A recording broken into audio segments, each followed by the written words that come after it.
आराधकों को साध्वी श्री चैत्य शास्त्री जी का धर्म लाभ मांगलिक। नमो अरिहंताणम, नमो सिद्धाणम, नमो आयर्याणम, नमो उवसायाणम, नमो लोए सव्वसाहुणम, एसो वंचनम कारो सबभाव प्रणासरणम, मंगलाणम च सव्वेसिं परिमं हवै मंगलम। गुरु मंत्र। अचिंत्य चिंतामणि कल्प शाखिने, विशुद्ध सद्ब्रह्म समाधि शालिने, दयानवायार्थित दायिने सदा। नमो नमः श्री गुरुनेमि सूरये, नमो नमः श्री गुरुनेमि सूरये, नमो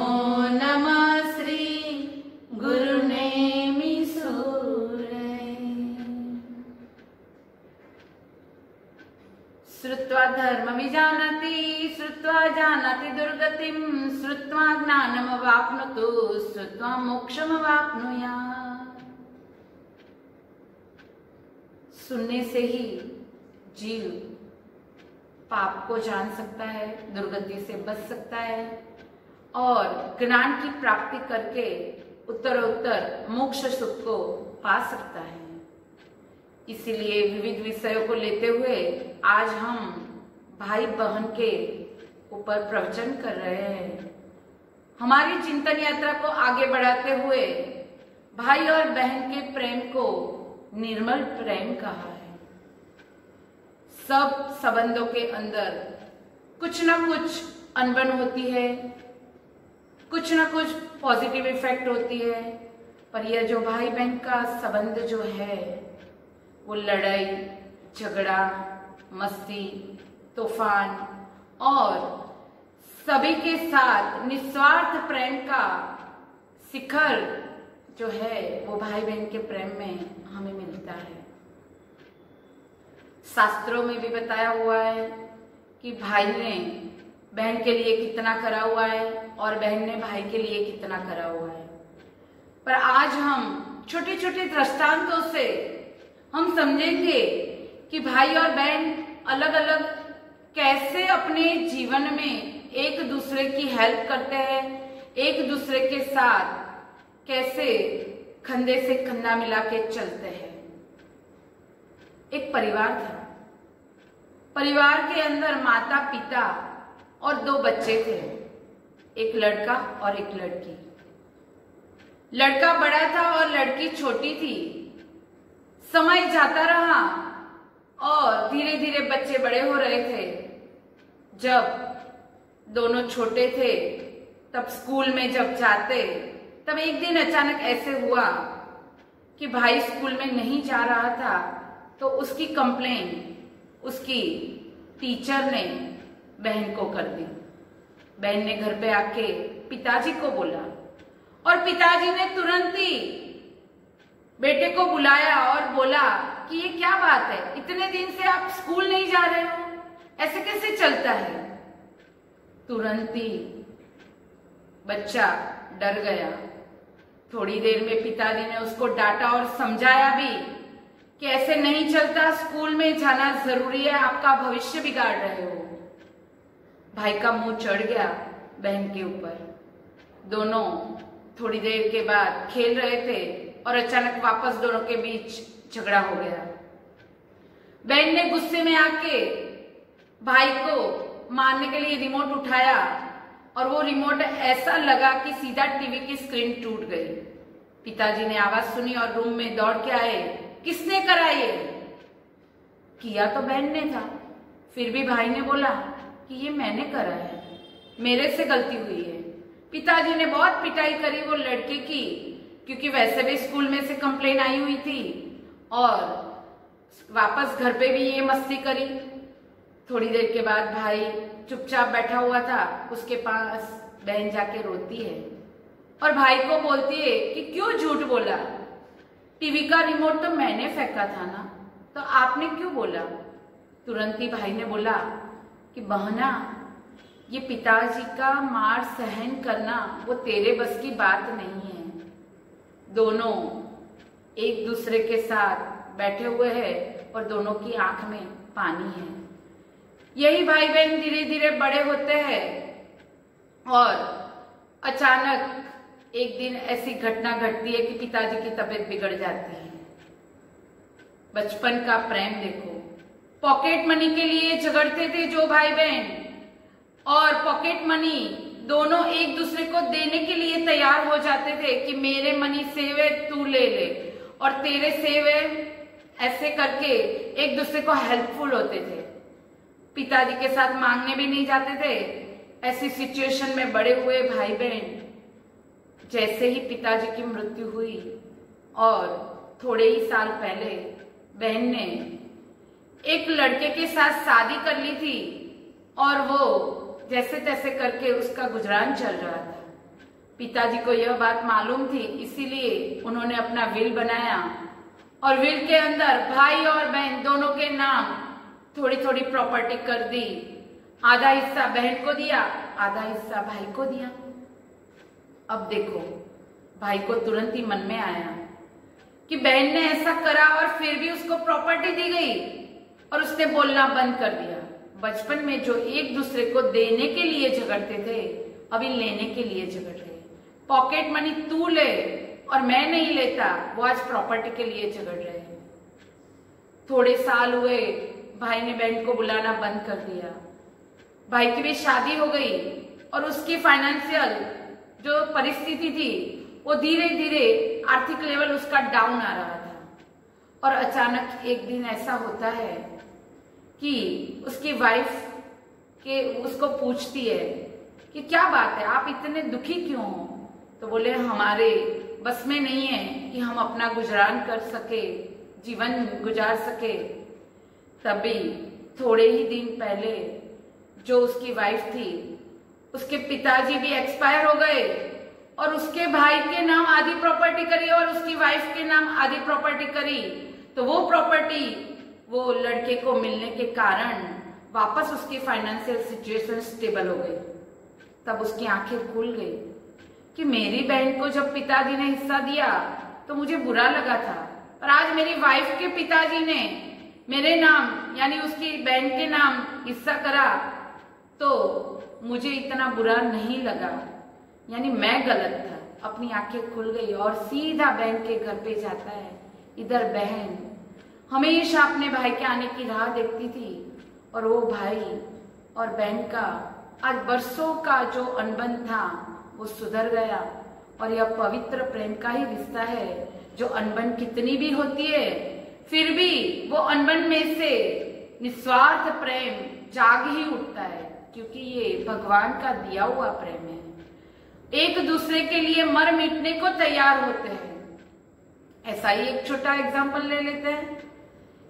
एक परिवार था और उसके अंदर भाई और बहन रहते थे, माता पिता थे और पिताजी की फाइनेंशियल सिचुएशन ठीक नहीं थी। पिताजी ने बोल दिया कि मैं या तो लड़के को पढ़ाऊंगा या लड़की को पढ़ाऊंगा, दोनों को पढ़ाना मेरे बस की बात नहीं है। बहन ने बोला नहीं भाई को पढ़ाओ, भाई ने बोला नहीं बहन को पढ़ाओ। देखो ये बचपन का प्रेम देखो कहाँ चला जाता है बड़े होते तब ये प्रेम। क्यों इसमें स्वार्थ वृत्ति आ जाती है? क्यों इसमें तीसरा कोई पर्सन इन्वॉल्व होके दोनों के बीच में दूरियां बढ़ाता है? यह गलत है। यह भाई और बहन का झगड़ा चल रहा था, उसमें एक दिन भाई ने लेटर छोड़ के घर छोड़ दिया। लेटर में लिख के गए कि बहन को पढ़ाना, क्योंकि वो पराए घर जाने वाली है, वो पढ़ी लिखी होगी तो अपना गुजरान चला सकती है। और भाई घर छोड़ के चला गया।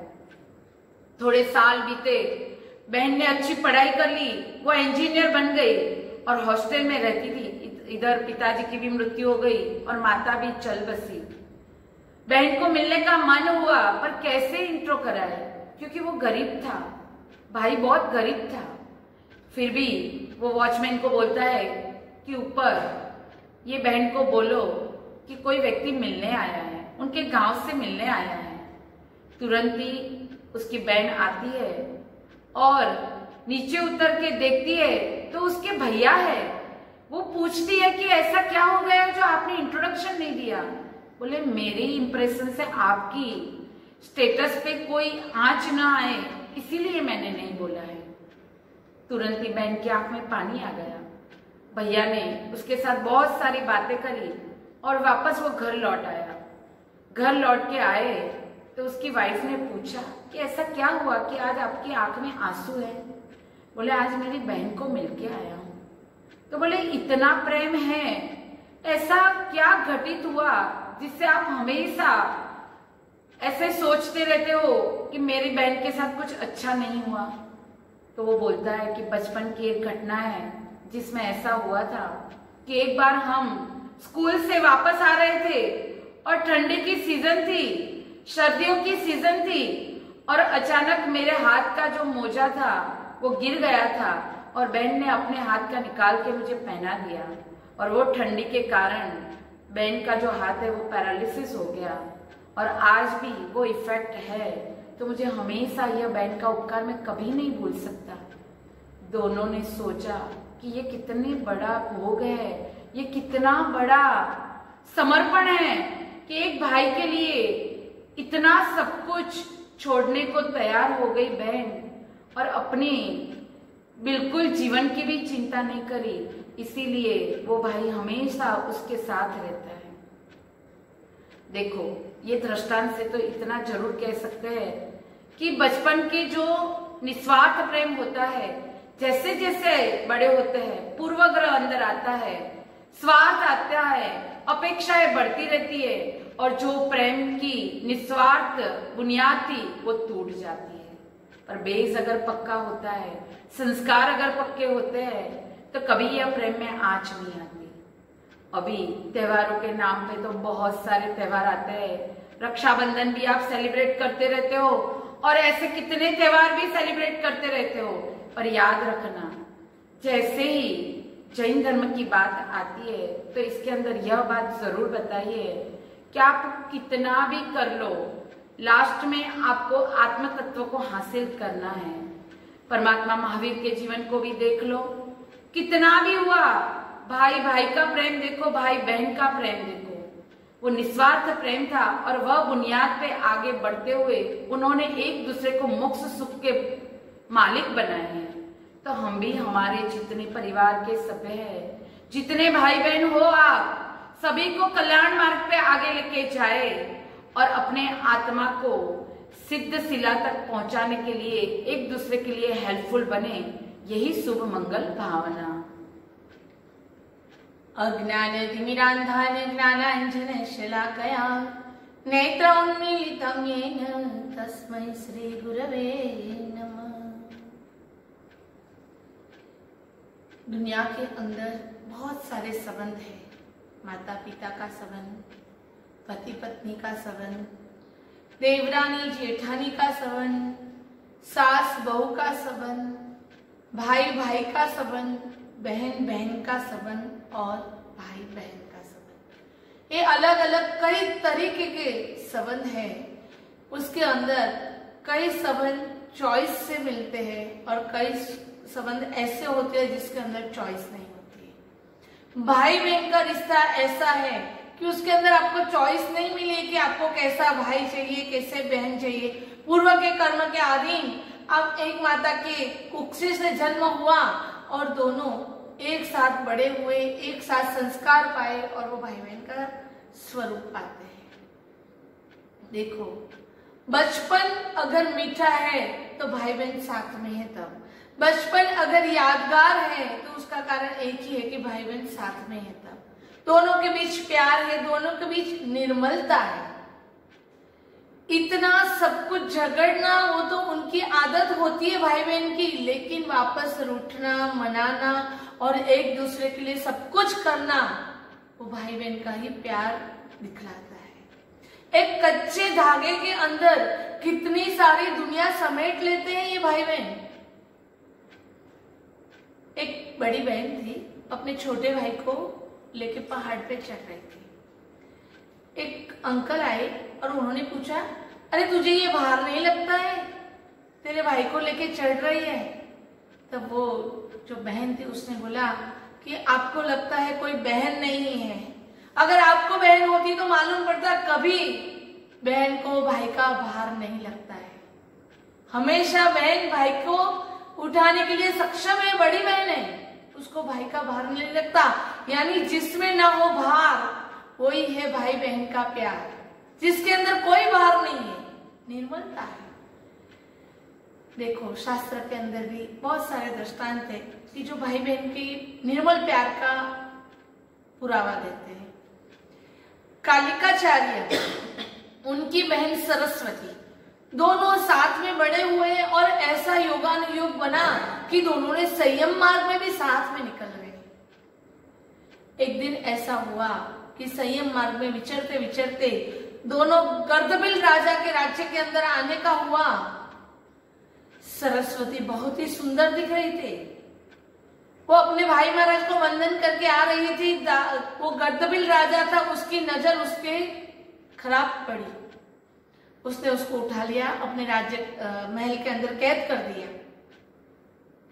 बहुत लोगों ने समझाया कि ये साध्वी है, उसके ऊपर ऐसी नजर नहीं रख सकते, लेकिन वो लंपट इंसान कुछ समझने के लिए तैयार नहीं।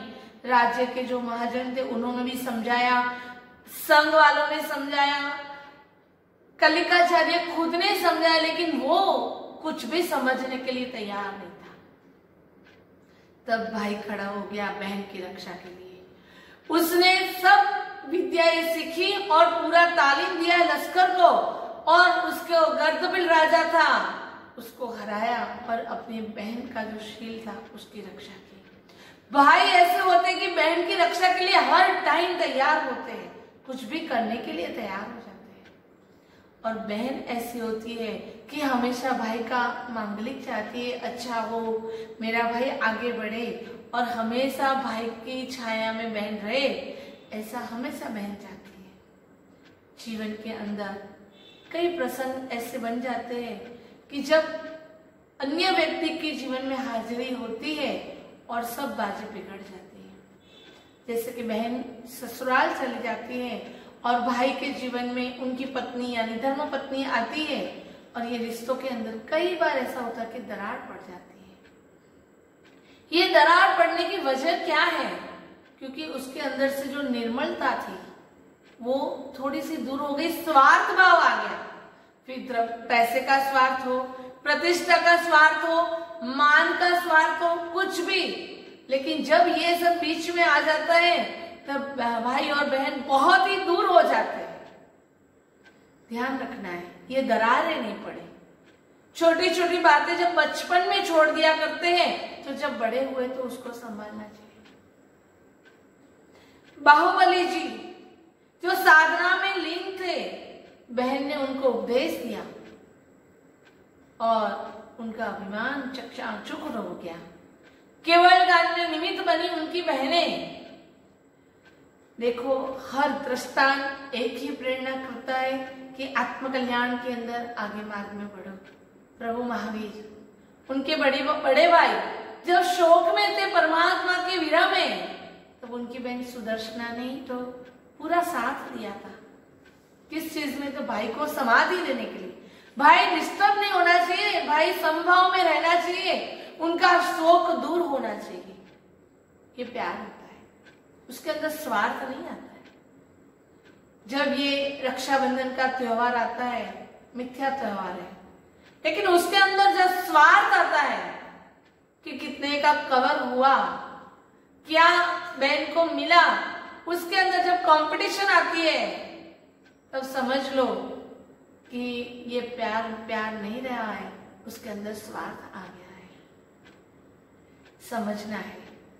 एक दृष्टांत से आपको समझाती हूँ कि कैसे कैसे लोग होते हैं कि जिसके अंदर पूरा परिवार टिक जाता है। देरानी जेठानी थे, दोनों के बीच अच्छा प्यार। जेठानी बहुत ही रईस खानदान से आई हुई थी, देवरानी थी वो सामान्य परिवार में से आई हुई थी, इसीलिए जेठानी के वहां से यानी कि पियर से बहुत सारी गिफ्टें आया करती थी और हर टाइम वो देवरानी को जरा मन में होता था। ये बात जेठानी को समझ में आ गई। उसने तुरंत ही देवरानी को बोला कि देख बहन, तू मेरी बहन जैसी है और कोई भी चीज आए तो पहले तुझे लेनी है, बाद में मैं लूंगी। ये देवरानी जेठानी के प्यार की बात कर रही हूँ। बहुत ही एक सगी बहन की तरह दोनों रह रही थी। एक बार ऐसी घटना हुई कि देवरानी बहुत रो रही है। जेठानी ने पूछा, क्या बात है, क्या हो गया? कि कुछ नहीं, आपके देवर है, उनसे बिजनेस में नुकसान हो गया है और वो आत्महत्या करने का बोल रहे हैं। उनका मन डिस्टर्ब है, मैं समझा नहीं पा रही हूँ, समझ में नहीं आ रहा है कैसे उनका शोक दूर करूं। तब जेठानी बोलती है, तू टेंशन मत कर। उनके पति को बोलती है, यानी कि जेठ को, जेठानी के हस्बैंड को, कि देखो हमारे बेटे के लिए जो 5 साल पढ़ाई के लिए पैसे इकट्ठे किए हैं वो मुझे चाहिए। तुरंत ही उन्होंने पूछा, किस लिए चाहिए? क्योंकि नहीं, आपके छोटे भाई हैं, यानी कि मेरे देवर, उनको धंधे में नुकसान हो गया है और वो आत्महत्या करने के भाव आ गए हैं, तो उनको मुझे ये पैसे देने हैं। तब उसका पति उसको बोलता है कि देख भाई, फिर बच्चे का भविष्य क्या होगा? अगर तू पैसे दे देगी तो उसको कैसे पढ़ाएंगे? तब उसके मुंह में से एक शब्द निकलता है, अगर भाई नहीं रहा तो आप कैसे जिएंगे? तो सबसे पहले आपको भाई मिला है, बाद में बेटा आया है, तो भाई के प्रति आपका कर्तव्य पहले बनता है। ये सब संबंध देखो कितने निर्मलता के भाव रहते हैं, तभी एक दूसरे के लिए ये सब कार्य कर सकते हैं। तो आज ये प्रसंग के अंदर, ये प्रवचन के अंदर हम तो यही समझा रहे हैं कि अगर भाई बहन का प्यार निर्मल है तो वो मोक्ष मार्ग के मार्ग आगे बढ़ने में सहायक हो, आराधना में आगे बढ़े। जैसे कि पालिताना के अंदर उज्जम भाई की जो टूक हुई है वो भाई बहन के प्यार की ही निशानी है, उसी की वजह से ही वो टूक बनी है। तो ऐसा कुछ कार्य करो शासन के अंदर कि जिसके अंदर भाई और बहन दोनों का नाम उज्जवल बने और भाई और बहन दोनों आत्मकल्याण के मार्ग में आगे बढ़े। देखो, सिर्फ अकेले नहीं रहना है, आपके परिवार के जो भी भाई बहन हैं सब साथ में मिलके परमात्मा के मार्ग में, साधना के मार्ग में आगे बढ़ो और अपना आत्मकल्याण करो। हम लोगों के जीवन में भी हमारे भी संसारी भाई हैं जिन्होंने हमें संयम मार्ग में आगे बढ़ने के लिए बहुत ही प्रोत्साहन दिया था। तो आज हम उनका यह उपकार नहीं भूल सकते कि हमेशा सपोर्ट किया है कि आप संयम मार्ग में आगे बढ़ो। तो ऐसे ही जीवन के अंदर आगे बढ़ना है तो भाई बहन के निर्मल प्यार और विश्वास के साथ आगे बढ़ो। यही शुभ मंगल भावना के साथ शुभम भवतु।